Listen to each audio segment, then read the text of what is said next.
പഴയിടം മോഹനൻ നമ്പൂതിരി ഒരുപാട് കലോത്സവങ്ങൾക്കും മേളകൾക്കുമെല്ലാം അദ്ദേഹം ഭക്ഷണം ഒരുക്കിയിരുന്നു. അദ്ദേഹം വിടവാങ്ങുകയാണ് എന്നുള്ള പുതിയ വാർത്തയാണ് ഇപ്പോൾ പ്രേക്ഷകർക്ക് നൽകാനുള്ളത്. അദ്ദേഹം കലോത്സവത്തോട് വിട പറയുകയാണ്. കലോത്സവ നഗരിയിൽ നിന്ന് തയ്യാറാക്കിയ ആ റിപ്പോർട്ടിലേക്ക് പോകാം.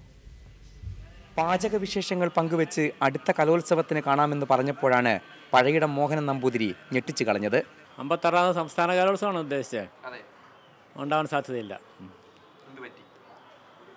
ഇല്ല, രണ്ട് കാര്യങ്ങളാണ്. ഒന്ന്, ഇതിനൊരു ഏതിനും ഒരു റിട്ടയർമെൻറ്റ് കാലാവധി വേണമല്ലോ.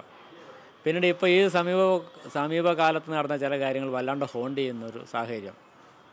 ഞാൻ ഉദ്ദേശിച്ച നാഷണൽ ഗെയിംസിന് ഉദ്ദേശിച്ചിട്ടാണ്. ഞങ്ങൾ AKCM ഞങ്ങളുടെ ഞാൻ ഉൾപ്പെടുന്ന ഓൾ കേരള കാറ്ററേഴ്സ് അസോസിയേഷൻ്റെ ഒരു കൺസോർഷ്യം ഇതിനു വേണ്ടിയിട്ട് ഞങ്ങൾ ബിഡ് കൊടുക്കുകയും ആദ്യ ലെവലിൽ അത് സ്വീകരിക്കുകയും രണ്ടാമത് റിജക്റ്റ് ചെയ്തിട്ട് വീണ്ടും നമ്മൾക്കൊരിക്കലും പങ്കെടുക്കാൻ പറ്റാത്ത ചില കാര്യങ്ങൾ ഉൾപ്പെടുത്തിക്കൊണ്ട് ചില നിബന്ധനകൾ ഉൾപ്പെടുത്തിക്കൊണ്ട് റീടെൻഡറിന് ക്ഷണിക്കുകയും അങ്ങനെ ഞങ്ങൾ അതിൽ നിന്ന് ഔട്ടാക്കുകയും മനഃപൂർവ്വം തന്നെ എന്ന് വേണമെങ്കിൽ അങ്ങനെ പറയാം. മനഃപൂർവ്വം തന്നെ എന്ന് പറയാം. അല്ലെങ്കിൽ ഞങ്ങളെ യാതൊരു കാരണവശാലും ഞങ്ങൾക്ക് കിട്ടരുത് എന്ന് ചിലരൊക്കെയോ ആഗ്രഹിച്ച പോലെ എനിക്ക് തോന്നുന്നു. സർക്കാരോ ഗെയിംസ് സംഘാടകരോ തൻ്റെ പ്രവർത്തന പരിചയത്തെ മുഖവരിക്കെടുത്തില്ല.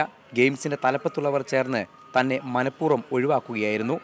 10 സംസ്ഥാന കലോത്സവങ്ങളടക്കം 52ഓളം കലോത്സവങ്ങളിലും 2 ദേശീയ മീറ്റിലും കലവറ കാത്ത് മേളകളിൽ മാത്രം 56 ലക്ഷം പേർക്ക് ഇതിനകം ഭക്ഷണം വിളമ്പി.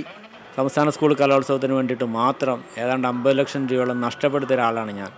ആദ്യ ടെൻഡറിൽ സ്ഥാനം ലഭിച്ച് ദേശീയ ഗെയിംസ് എന്ന മോഹവുമായി നടന്ന തന്നെയും തൻ്റെ സംഘടനയെയും ഗെയിംസിൽ നിന്ന് ഒഴിവാക്കിയതിൽ ദുഃഖമുണ്ട്.